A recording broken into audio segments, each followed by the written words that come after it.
चंद्र का जो गुरुत्वाकर्षण है वो उसको नीचे की ओर खींचेगा और धीरे धीरे जब चंद्र की सतह पर पहुंचेगा तब लगभग 0 स्पीड हो जाएगी।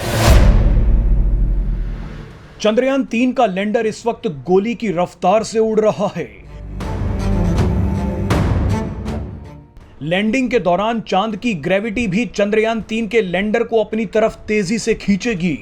उस वक्त लैंडर की स्पीड 1.68 किलोमीटर पर सेकंड होगी।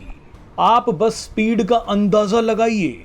इस भयंकर स्पीड को लैंडर में लगे 4 रॉकेट इंजन्स की मदद से 0 कर दिया जाएगा।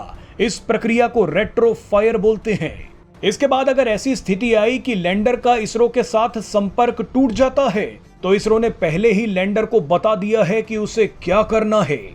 आज शाम 6 बजे क्या होगा उसे आसान भाषा में इसरो के एक वैज्ञानिक ने बता दिया है।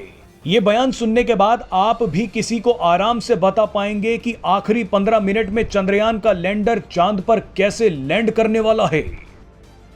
और 23 अगस्त को 30 किलोमीटर की हाइट से वो लैंडर नीचे उतरने का प्रयास करेगा। तो और उसकी जो वेलोसिटी होगी 30 किलोमीटर की हाइट पे वो लगभग 1.68 किलोमीटर पर सेकंड, जो काफी गति मानी जाती है, स्पीड मानी जाती है, उससे वो नीचे की ओर प्रयाण करेगा। और जैसा कि आपको पता है चंद्र का जो गुरुत्वाकर्षण है वो उसको नीचे की ओर खींचेगा।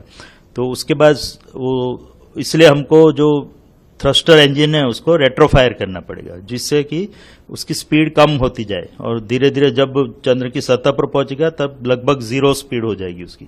तो उसके लिए हमको इंजन थ्रस्टर फायर करेंगे। तो ऐसे 4 थ्रस्टर इंजन हमने लगाए हुए हैं लैंडर मॉड्यूल में।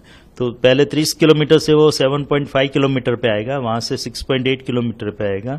उसके बाद वो 2 इंजन हम बंद कर देंगे और फिर 2 इंजन से ही नीचे की ओर प्रयाण करेगा। जो 2 इंजन उसको रिवर्स थ्रस्ट देंगे, जिसके कारण जैसे कि मैंने बताया जब 30 किलोमीटर पे था उसकी गति 1.68 किलोमीटर पर सेकंड थी, वो 6.8 किलोमीटर तक आते आते 350 मीटर पर सेकंड तक हो जाएगी, यानी कि 4 गुना कम हो जाएगी।